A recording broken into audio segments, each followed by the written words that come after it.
All right, we're going to start with The Nation. Tinubu APC target consensus Senate President and Speaker. Election petition, Atiku Obi attack INEC. 500 Nigerians evacuated to Egypt in 10 buses. Wike, Tinubu to inaugurate projects in Rivers May 3rd. Nigeria Air will fly before May 29th, Minister insists. Okay. Lagos government Oando partner in electric bus delivery. Lagos begins demolition of buildings in Banana Island. Okay, which story are we starting with? Let me start with the Minister of Aviation. Hadi Sirika yesterday was insisting that the Nigeria Air will begin operation before President Muhammadu Buhari's tenure ends May 29th. He said this while he was addressing reporters after the FEC meeting, that's the Federal Executive Council meeting, at the presidential villa. And he said that they've gotten everything needed for the operation to kickstart.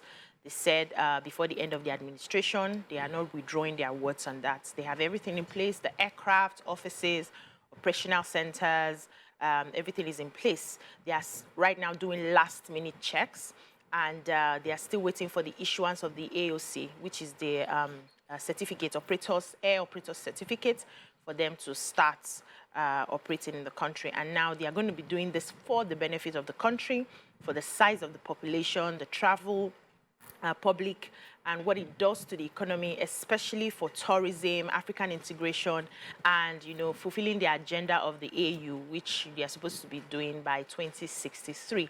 And we know that the Federal High Court at some point had ordered that the Nigerian Civil Aviation does not offer or issue the certificate to the operators, that's the air operator certificate, because they had a case in court.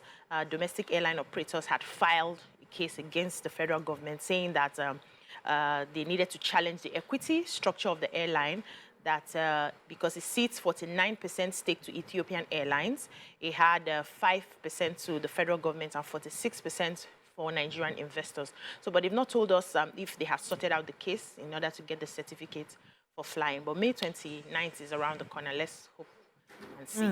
Yes, and I have Lagos State government yesterday began the removal of illegal structures in the highbrow Banana Island, given, you know, what happened, you know, a while back. Yes.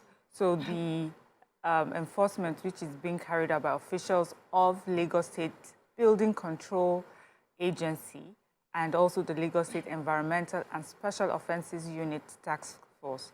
And this is being done given the directive by the governor. So the governor, who had visited the collapsed building site, lamented that it was not even originally part of the island's plan, and he has directed an immediate suspension of all ongoing construction, as well as inspections of other buildings. And then the Commissioner for Information and Strategy also confirmed that the demolition has commenced and that, you know, the team is on ground.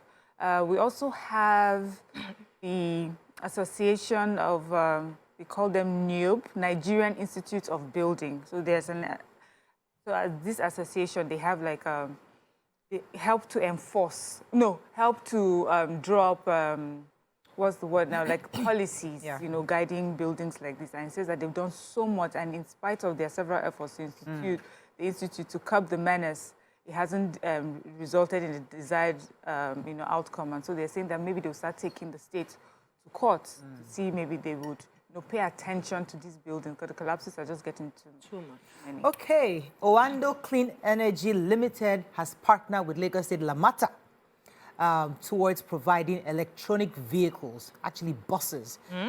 So OCEL, that's Oando Clean Energy Limited, have also invited or had a partnership with a Chinese company called Yutong. They're supposed to be the world's largest electric vehicle manufacturer to produce electric buses, which have actually, some of them have already arrived in Lagos.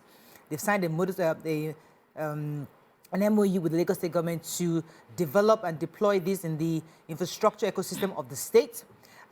These buses will be equipped with air conditioner and Wi-Fi, and they're going to be used as transit buses, obviously.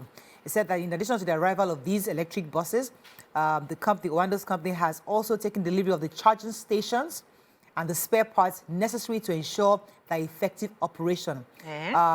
This will be starting very soon. They are hoping that in the next 7 years, they'll roll out about 12,000 of these buses across the state. It's exciting news for Lagos. Is this Lagos? Lagos. Lagos. Some of you are jackpotting. It's like the Tesla cars then.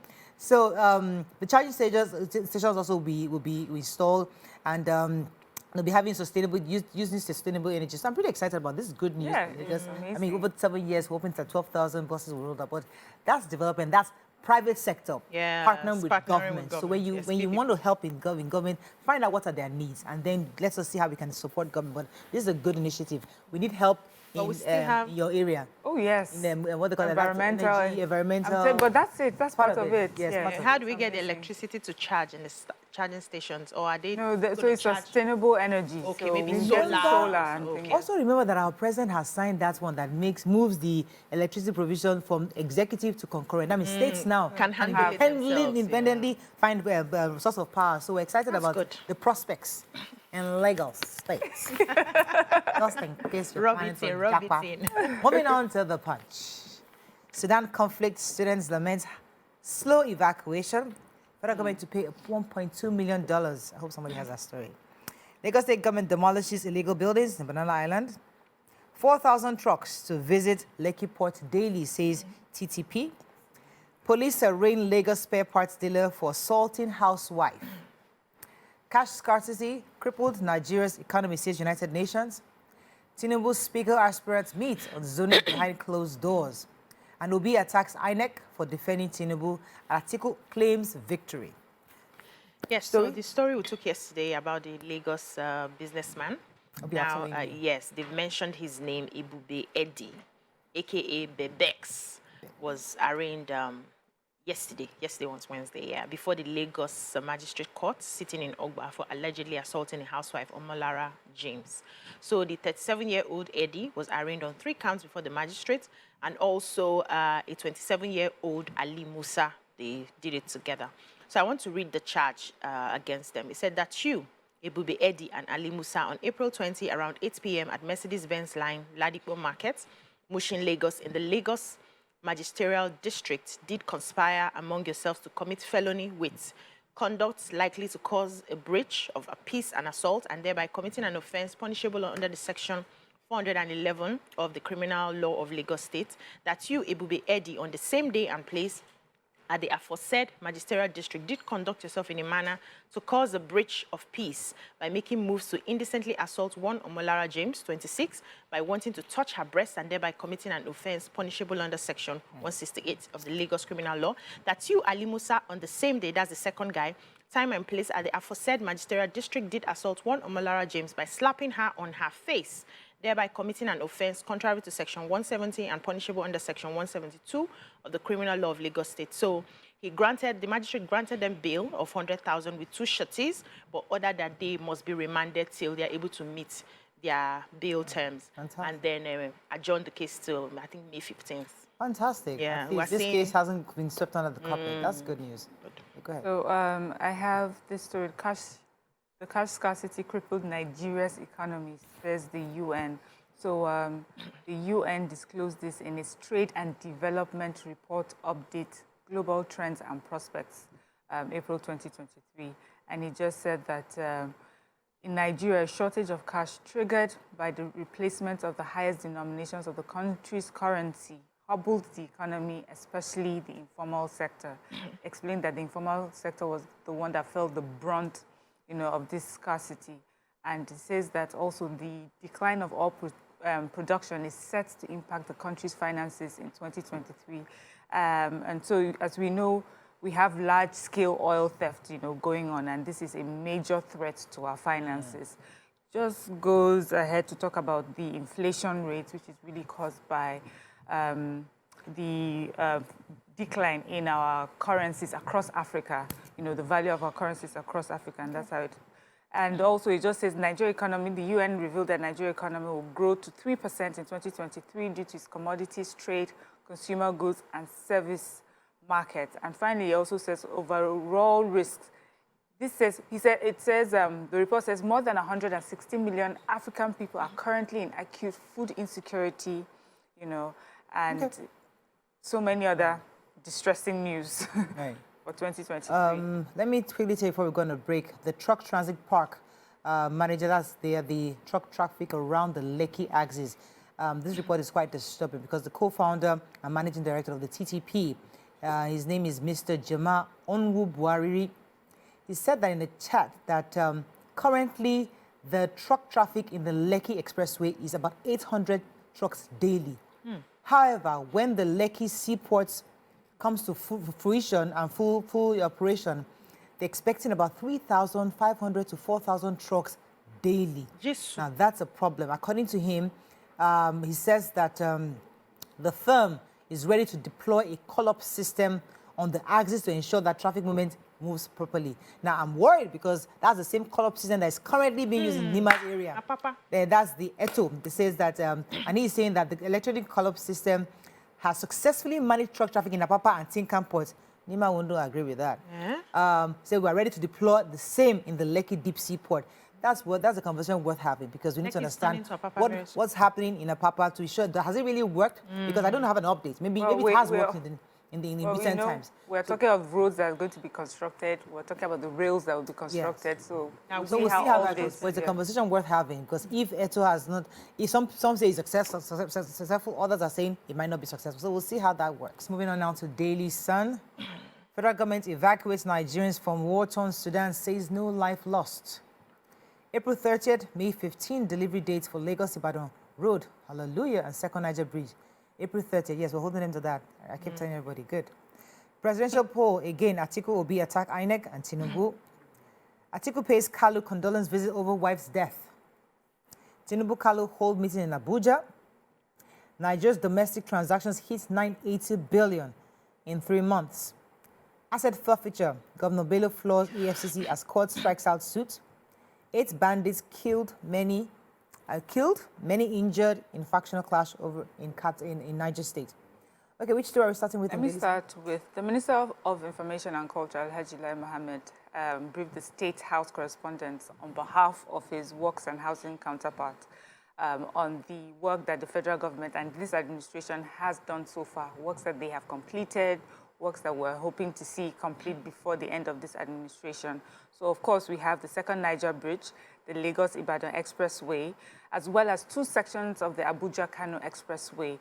Also, they're looking to see the completion of the second phase of the Uto Bridge in Delta State. So this was a project that was first approved in 2006, but they're looking, to see federal government review the contract because, it's been such a while. As we know, economy has changed. There's the 7.5 VAT and all that. So that is also on, on the books. Then we have other things that they have handed over so far. We have handed May 15, the Lagos-Ibadan 116 kilometers with toll gates will be handed over to us April 30th. Then the local Oweto Bridge is also completed. Ecom Bridge, they said federal secretariats in Nasarawa, Awka, Bayelsa, and Zamfara states are also completed, and the Zuba housing project, 700 apartments, they're also ready for commissioning, and so much more. Yeah. Okay, let me take the story. But the Federal High Court struck out an interim order of forfeiture by the EFCC to seeking to seize 14 properties allegedly owned by the Kogi State Governor, Yahaya Bello.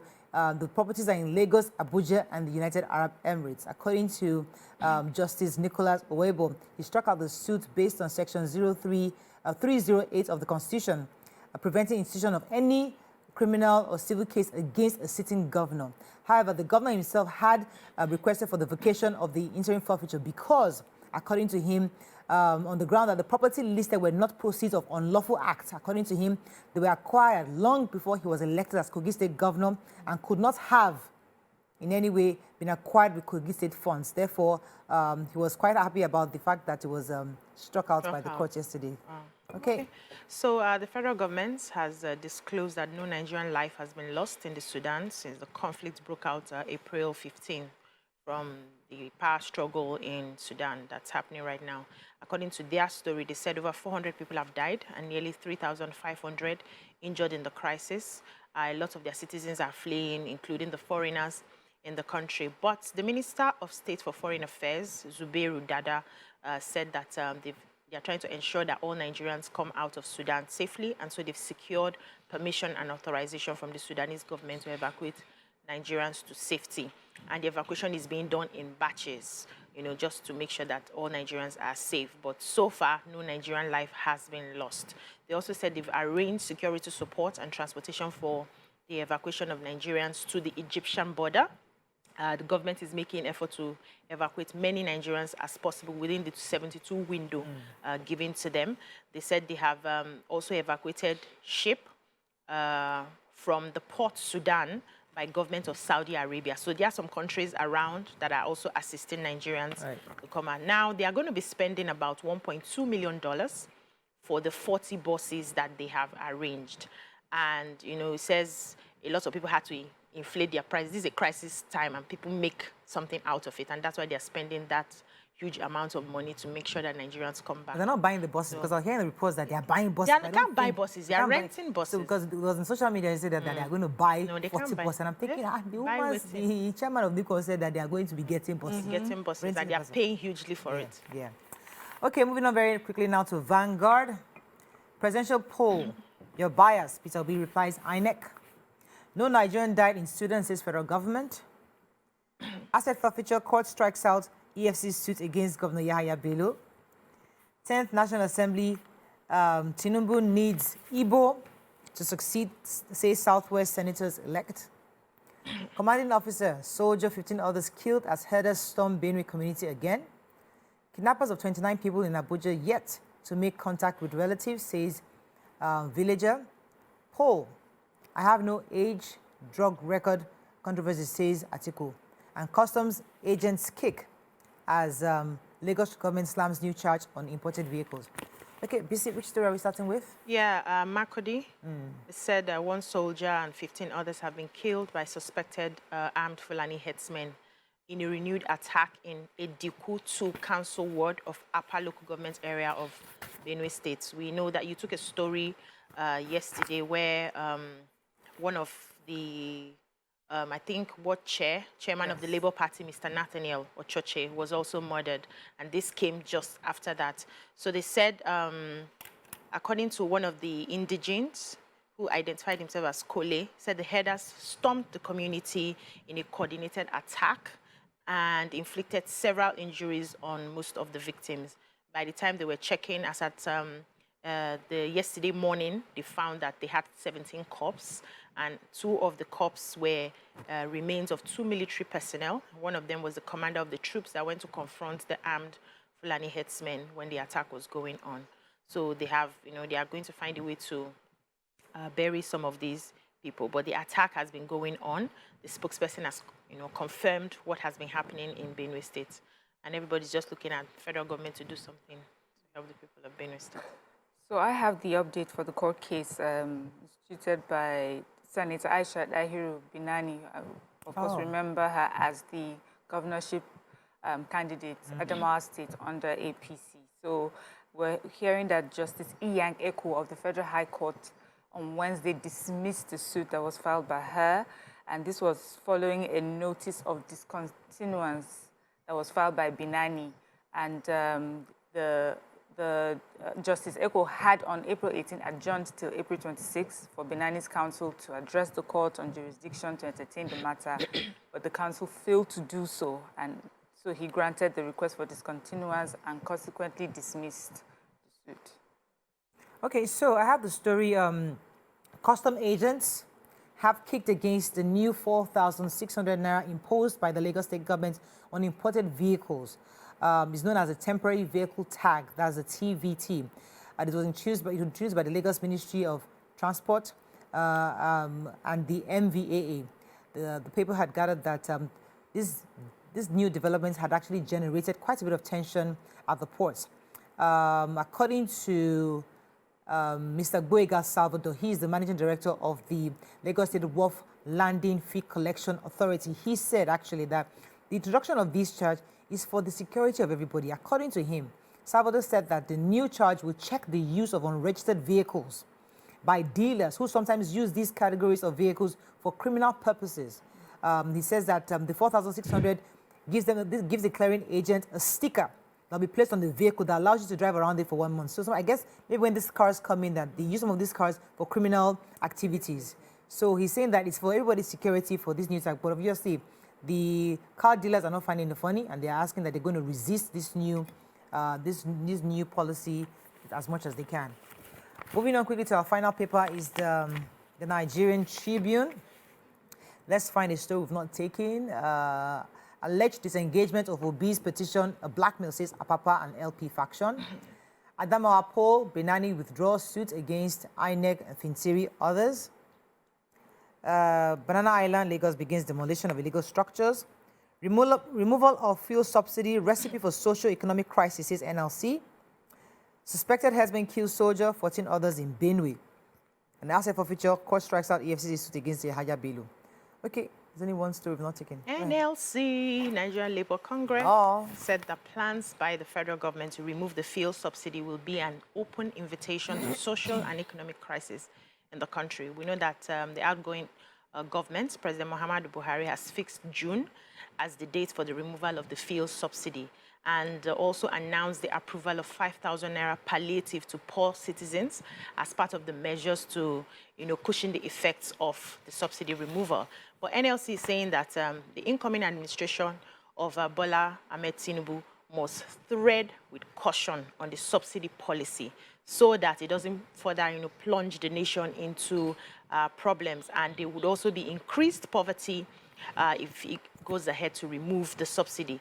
So they are saying also that for them, they are not going to stand and see the subsidy removed.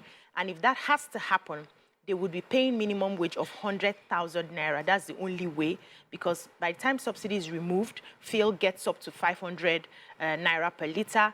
The prices of products will increase, and people who are already suffering will further suffer because they will not be able to afford anything at all. So if you have to do that, you must increase the minimum wage to at least 100,000 naira so that people can, survive during this period. So the current incoming administration must, look at this matter properly, and they will also have to begin to fix the refineries. They will also say that they must fix those refineries before they allow subsidy to be removed. We need functional refineries, and that's the only way we can come out of this issue. Okay. We have to wrap up. I'm told that the story I took saying that we're not, I was getting somebody sending me a message that the Lagos State government has chosen another company called Call Up. They're deploying a massive traffic management for the entire axis. That's concerning the Lekki Port meeting I said earlier. But we'll get more details on that once we have it. But we're reviewing exactly what the paper said, so we don't have all the updates. We can't speak outside what the paper said. Okay, that is all we can take on today's reviews.